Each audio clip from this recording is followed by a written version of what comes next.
এবার কঠোর আন্দোলনের ডাক দিয়েছে আওয়ামী লীগ। ওবায়দুল কাদেরের ঘোষণা, ঢাকামুখী অভিযানের আদেশ। এই জুলাইতেই সরকার পতনের ভয়াবহ ডাক দিয়েছে আওয়ামী লীগ ছাত্রলীগ। ভয়াবহ চক্রান্তে দখল হতে যাচ্ছে বাংলাদেশ। কর্মী ভাইদের বলবো, বোনদের বলবো, প্রস্তুত হয়ে যা, অবিলম্বে ঢাকামুখী অভিযান। হাসিনার পক্ষে রাষ্ট্র নিযুক্ত আইনজীবী দাবি করেন যে শেখ হাসিনার বিরুদ্ধে আনা অভিযোগ সঠিক নয়। মারণাস্ত্র ব্যবহারের সরাসরি অনুমোদন দিয়েছিলেন তৎকালীন প্রধানমন্ত্রী শেখ হাসিনা। এমন একটি ফোন কলের অডিওর সত্যতা যাচাই করেছে বিবিসিআই। এই অডিওর 18 সেকেন্ড কেন? এই অডিওর আগে পরে কোথায়? মাননীয় প্রধানমন্ত্রী 18 সেকেন্ড কথা বলেছেন, তাহলে আগে পরে কি বলেছে একটু শুনি। সেটা রেকর্ডিং শুনেছি আমাদেরকে কানে। দর্শক, দেশ প্রবাস দূরে কিংবা কাছে বসে যারা আমাদের দেখছেন, আশা করি সবাই ভালো আছেন। দর্শক, এই মুহূর্তে পাওয়া এই বছরের সব থেকে গরম খবর আপনারা শুনতে চলেছেন। ঢাকামুখী অভিযানের ঘোষণা দিয়েছে আওয়ামী লীগ। এই মাসের মধ্যেই, অর্থাৎ জুলাই মাসের মধ্যেই ডক্টর ইউনূসকে কিভাবে পতন করানো যায় সেই স্থক কিন্তু রীতিমতো আওয়ামী লীগ কষে ফেলেছে। এবং শেখ হাসিনাকে নির্দোষ প্রমাণ করার জন্য তার আইনজীবী বলেছে যে শেখ হাসিনাকে যেভাবেই হোক নির্দোষ প্রমাণ করে ইতিহাস সৃষ্টি করব। দর্শক, কতটুকু নিজের পরে বিশ্বাস থাকলে এই কথাগুলো বলা যায় যে শেখ হাসিনাকে নির্দোষ প্রমাণ করব? রীতিমতো আপনারা জানেন, শেখ হাসিনার একটি কল রেকর্ড বিবিসি প্রমাণ করেছে যে এটা শেখ হাসিনার কল রেকর্ড। তবে এটা আওয়ামী লীগ তারা আবার অন্য কিছু বলছে, তারা আবার অন্য কিছু প্রমাণ করে সেই কল রেকর্ডটি ভুয়া। দর্শক, বাংলাদেশের রাজনৈতিক পরিস্থিতিটা প্রায় ঘোলাটে হয়ে গেছে। তবে গতকাল রাতে ওবায়দুল কাদেরের আদেশে ঢাকামুখী অভিযানের জন্য লক্ষ লক্ষ কোটি কোটি আওয়ামী লীগ ছাত্রলীগ কিন্তু মামলার মোকাবেলা করেই তারা কিন্তু আবারও রাস্তায় নেমেছে, রাজপথে নেমেছে। তারা কিন্তু আবারও রাজপথ ঘেরাওয়ের জন্য রীতিমতো ঢাকার উদ্দেশ্যে রওনা করেছে। দর্শক, ওবায়দুল কাদের কি ঘোষণা দিয়েছে এবং শেখ হাসিনার আইনজীবী কি বলেছে সেটা আমরা শুনবো। সবশেষে দেখবো যে দেশে ফিরে শেখ হাসিনা কিন্তু মামলা লড়ার কথা বলে দিয়েছেন, সাহস কিন্তু তিনিও পেয়ে গেছেন। দর্শক, কথা নয়, চলুন দেখে আসি বর্তমান বাংলাদেশের পরিস্থিতি। তো আশা করি সঙ্গেই থাকবে। কর্মী ভাইদের বলবো, বোনদের বলবো, প্রস্তুত হয়ে যা, অবিলম্বে ঢাকামুখী অভিযান, তীব্র প্রতিরোধ, প্রস্তুত হয়ে যা, এর কোনো বিকল্প নেই। আমি আবার ইঙ্গিতে সেই আমাদের আজকে যে লড়াই, এই লড়াইয়ের তীব্রতার যে অভ্যস্ত, সেখানে আমাদের যেতে হবে। যারা আমাদের পরাজিত করেছে ইউনূস সহ, তাই পরাজিত শক্তিকে আবার আমাদের পরাজিত করতে হবে এবং মুক্তিযুদ্ধের বাংলাদেশ, স্বাধীন বাংলাদেশ, বঙ্গবন্ধুর বাংলাদেশ, সেই বাংলাদেশে প্রত্যাবর্তন করতে হবে। বঙ্গবন্ধুর কন্যা, আমাদের আশার বাতিক শেখ হাসিনার নেতৃত্বে। কথা বলে আমি সবাইকে ধন্যবাদ জানিয়ে জয় বাংলা, জয় বাংলা। জুলাই আগস্ট জুড়ে হওয়া গণহত্যার জন্য দায়ী শেখ হাসিনা, আর তাই তার বিরুদ্ধে অভিযোগ গঠন করে বিচার শুরুর আবেদন করেছেন চিফ প্রসিকিউটর।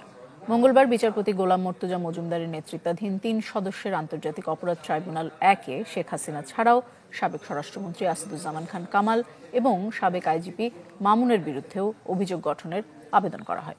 এদিন শেখ হাসিনার পক্ষে রাষ্ট্র নিযুক্ত আইনজীবী দাবি করেন যে শেখ হাসিনার বিরুদ্ধে আনা অভিযোগ সঠিক নয়। জুলাই আগস্টের মানবতা বিরোধী অপরাধের মামলায় সাবেক প্রধানমন্ত্রী শেখ হাসিনা, সাবেক স্বরাষ্ট্রমন্ত্রী আসাদুজ্জামান খান কামাল ও চৌধুরী আবদুল্লাহ আল মামুনের বিচারে সোমবার সকাল 11:30টার পর আন্তর্জাতিক অপরাধ ট্রাইব্যুনাল 1-এর কার্যক্রম শুরু হয়। এদিন এই 3 জনের বিরুদ্ধে অভিযোগ গঠন করে বিচার শুরুর আবেদন করেন চিফ প্রসিকিউটর। প্রাণঘাতী চাইনিজ রাইফেলের শুনানিতে তাজুল ইসলাম বলেন, জুলাই আন্দোলন দমনে সারা দেশে 3,05,311 রাউন্ড গুলি ছোড়ে আইনশৃঙ্খলা রক্ষাকারী বাহিনী। এর মধ্যে শুধু ঢাকায় ছোড়া হয় 95,313 রাউন্ড তাজা বুলেট। শেখ হাসিনা, আসাদুজ্জামান খান কামাল, চৌধুরী আব্দুল আল মামুনের ষড়যন্ত্রমূলক পরিকল্পনা ও নির্দেশনার আলোকে আন্দোলনকে দমন করার সর্বাত্মক প্রচেষ্টার অংশ হিসেবে প্রাণঘাতী অস্ত্র ব্যবহার করে গুলি করার যে নির্দেশনা দেয়া হয়, শেখ হাসিনা, কামাল ও মামুনের নির্দেশে সারা দেশে পদ্ধতিগতভাবে হত্যাযজ্ঞ চালানো হয় বলেও জানান তাজুল ইসলাম। যেটা অপরাধ বাংলাদেশে সংগঠিত হয়েছে এবং যে চার্জগুলো আমরা এনেছি এটা পুরোটাই ছিল ওয়াইড স্প্রেড এবং সিস্টেম্যাটিক, যেটা কোয়ালিফাই করে as crimes against humanity. So our humble prayer, এই 5টি চার্জ যেটা আমরা এই 3জন অ্যাকিউজডের বিরুদ্ধে এনেছি তাদের বিরুদ্ধে চার্জ ফ্রেম করে তাদের বিচারের মুখোমুখি করার জন্য। পলাতক শেখ হাসিনা ও আসাদুজ্জামান খান কামালের আইনজীবী বলছেন, নির্দোষ প্রমাণ করে নজির করতে চান তিনি। আমি আমার এই ক্লায়েন্ট যাতে এই মামলা থেকে অব্যাহতি পায়, যদি অব্যাহতি এই আজকে রাতে আগামী প্ল্যানেট কোর্ট নাও দেন, আমার চেষ্টা থাকবে, আপনার চেষ্টা থাকবে তার পক্ষে তাকে এই মামলা থেকে খালাস করার জন্য সর্বোচ্চ চেষ্টা আমার তরফ থাকবে। এদিনও কাঠগড়ায় নিশ্চুপ ছিলেন সাবেক আইজিপি চৌধুরী আব্দুল্লাহ আল মামুন। মামলার এ পর্যায়ে কোনো বক্তব্য না দেওয়ার কথা ট্রাইব্যুনালকে জানান তার আইনজীবী। আগামী সোমবার এ মামলার বিচারের জন্য ফের বসবে ট্রাইব্যুনাল। প্রিয় দর্শক, ক্যালকাটা ডায়ালগস থেকে মনোজ দাসের প্রীতি ও শুভেচ্ছা নিন। শেখ হাসিনা কি দেশে ফিরছেন তাড়াতাড়ি? বেশ কিছু ঘটনা ঘটছে বাংলাদেশে ও বাংলাদেশের বাইরে, যা থেকে এমন কথা মনে আসতেই পারে। কি সেসব ঘটনা, সে কথা বলবো একটু পরে। তার আগে বলি, প্রধানমন্ত্রী শেখ হাসিনা নিজে কি কিছু বলেছেন এ বিষয়ে? বলে থাকলে কি বলেছেন? আপনারা জানেন, ঢাকায় ৭১-এর মুক্তিযুদ্ধ অপরাধীদের জন্য ইন্টারন্যাশনাল ক্রাইম ট্রাইব্যুনাল গঠন করেছিল শেখ হাসিনা সরকার।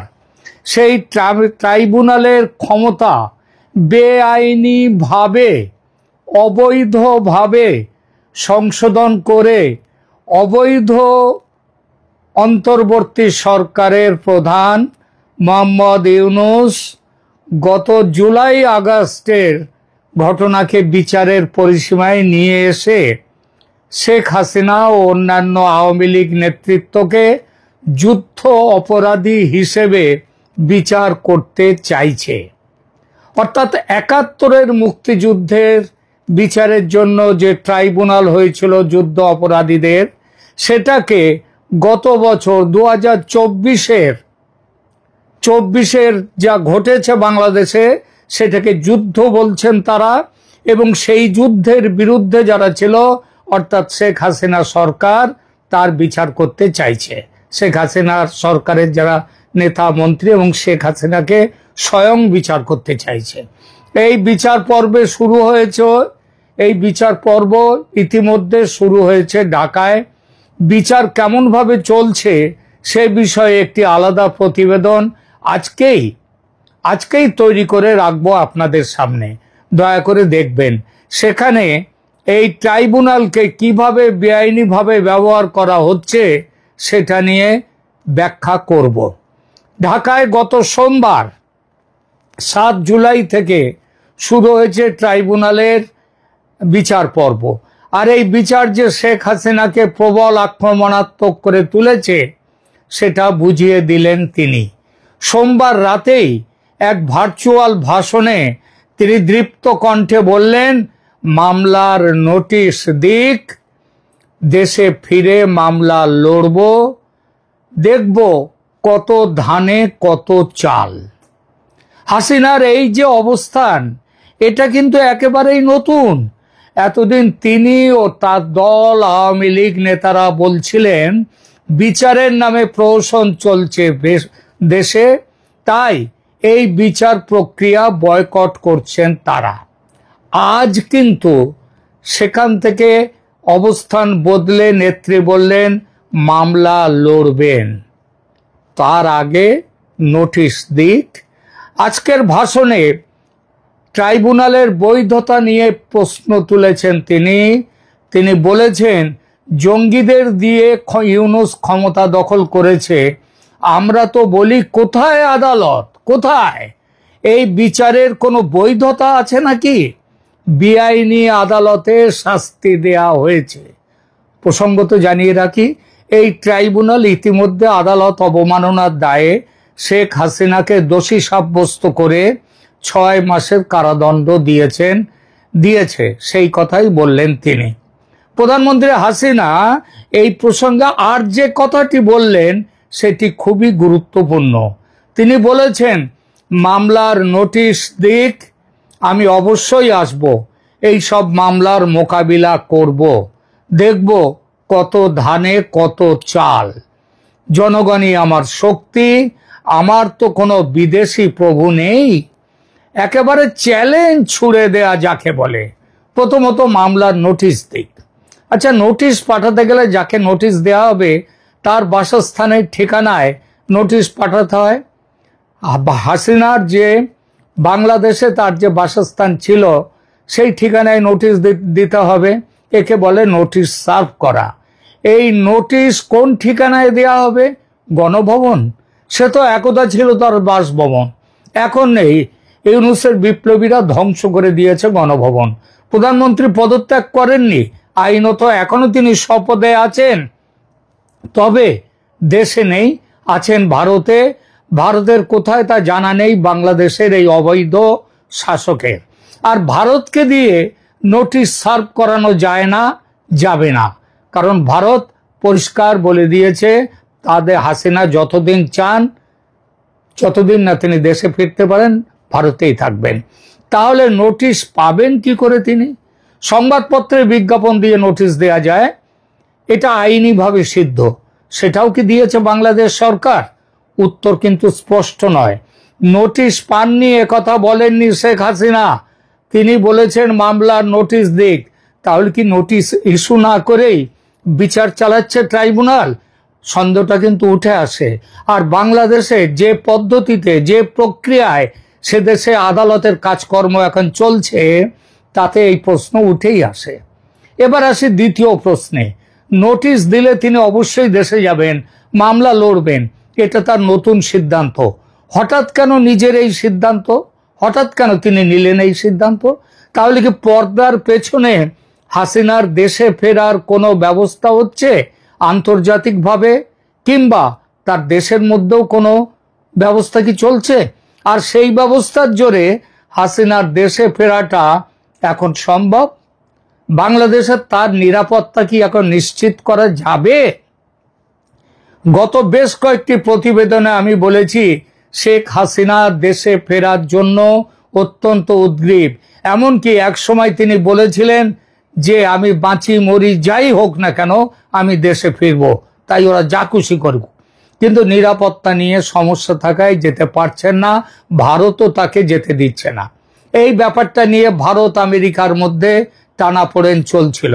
এই টানাপোড়েন নতুন মাত্রা পায় বাংলাদেশে করিডর আদায়ের নামে মার্কিন সেনাঘাঁটি তো দর্শক, দেখছিলেন খুব গুরুত্বপূর্ণ প্রতিবেদন। এতক্ষণ আমাদের সাথে থাকার জন্য সবাইকে ধন্যবাদ জানাচ্ছি। দেখছিলেন দেশে ফিরে মামলার মোকাবেলা করার জন্য সম্পূর্ণভাবে প্রস্তুত বলে ঘোষণা দিয়েছে সাবেক প্রধানমন্ত্রী শেখ হাসিনা।